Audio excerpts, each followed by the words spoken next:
Good morning mga kaibon, mga ka-Stanley Bay. So yon, yung ating kalapati na si Checkered White Feather hindi nakauwi. Araw ngayon ng Martes, wala pa rin siya.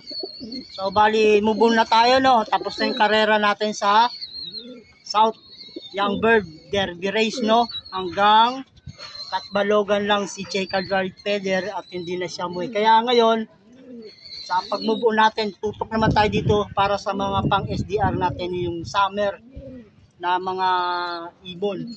At palipad din natin sila mga kaibon, no? Dahil mga medyo tanghali na.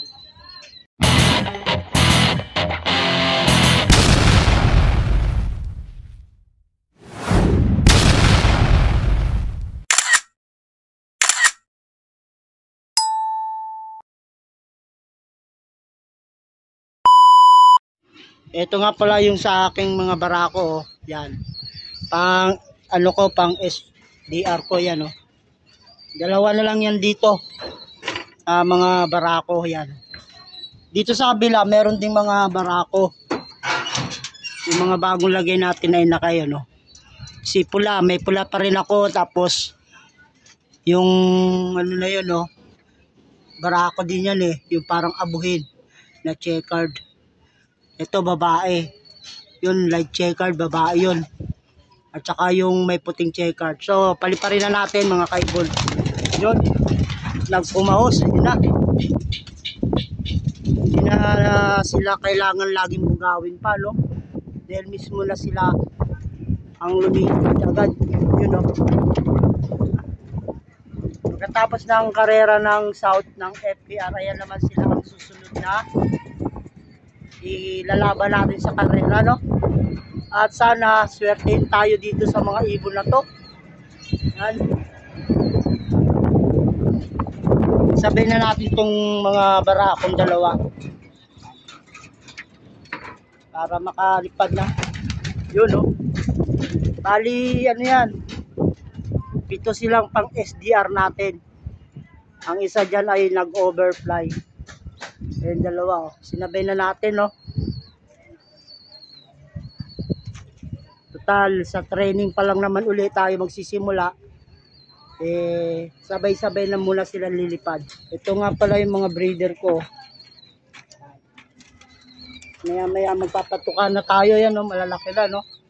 Mga walang sing-sing po yung mga inakay, no? Kasi pamimigay po natin. So, yun mga kaibon, at lumayo yung ating kalapate. Maglilinis muna tayo ng ating loop.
Yan mga kaibon, no? Nalinis na natin, no? Tapos binuksan na rin muna natin yung division, no? At wala pa namang karera, no?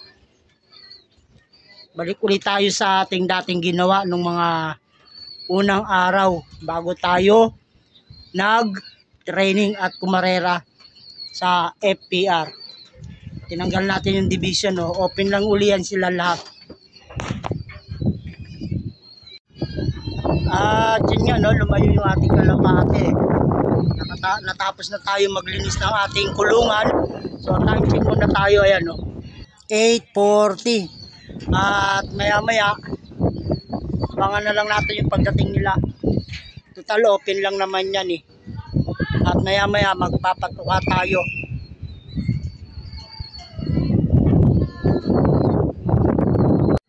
Time check, yan, no? 9:12. Yan yung ating kalapate, nagdapuan na, no? At ito, yan, no? At patutukay na natin sila mga kaibon. Ayun yung dalawa, oh. Nasa taas pa ng bubong. Yan, no? Mga nagpapares na yung mga kalapate ko. Yung mga naunang painakay ko. So, tatakuin lang natin sila.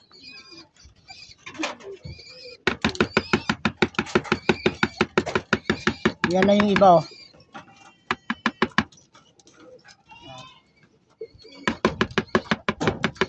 Itong mga natuka na to puro babae yan. Yung pula barako yan eh. Ayun yung dalawa, oh. Nasa taas. Bali ilan to nandito? 5. 7 sila to. 7 sila dito eh. 5 pa lang nandito yung dalawa, oh.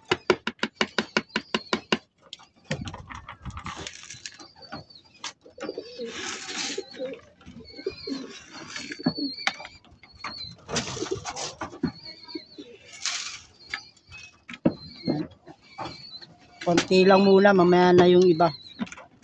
At wala pa tayong patuka.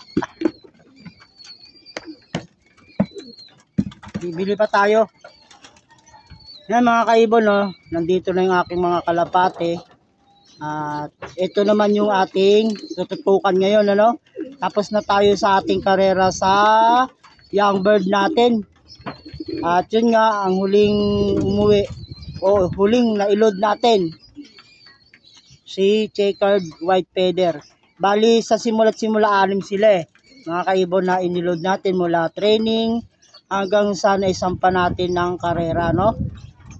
Bali nawala yung si red checkered, tapos si bunso at saka si blue check sa Katarman, hindi nakauwi. Ang nakauwi lang ng Katarman ay si checkered white feather, siya yung nakapag-flock. Tapos sa 4 na nilod natin, tapos yung sa 4 na yon eh isa lang ang nag-clock, si checkered white feather. At si checkered white feather nga kinondisyon naman natin, no? Yun nga lang, hindi tayo pinalad na mag-clock. Live pa naman yung ibon na yun. Live na live. Bali ang nag-clock lang sa mga ibon na nasa 100 plus lang mga ka-Stanley Boy. Sa 1,400 na binitawan na kalapate sa Katbalogan, 100 plus. So may mga nag-uwian man pero wala na, cut off na. At yun nga, hindi tayo pinalad sa ating karera, no? Wala, hindi tayo dinapuan ng swerte na makapag-clock sa Katbalogan. Ganun talaga ang karera eh. So wala naman tayong nagawang pagkakamali, no? Sadyang hindi lang talaga tayo pinalad. Ano yan eh, kumbaga sa semi-final Katbalogan. At yung final talaga Tacloban Javier. Paswertihan na lang talaga, pag walang swerte, wala. Kaya yun sa 1,400 na kalapati na binitawan mahigit 100 lang yung nag-clock. So yun mga kaibon, mga Stanley Boy, hanggang dito na lang yung aking munting video. At hindi na nga si checkered white feather. At dito na tayo sa ating pang SDR. Tutok na naman tayo dito para sa panibagong yugto ng ating karera. At sa mga upload natin dito sa ating YouTube channel. So mga kaibon, mga ka-Stanley Boy, God bless sa inyong lahat. Oh. Maraming pong salamat sa panonood ninyo dito sa aking munting channel at sa aking karera. Itong 2024 na katatapos lang, no? Young Bird. At ngayon magsisimula naman tayo sa 2025 na Young Bird at may kinuha na ako na ring. So, next video. God bless sa inyo mga kaibon, ano?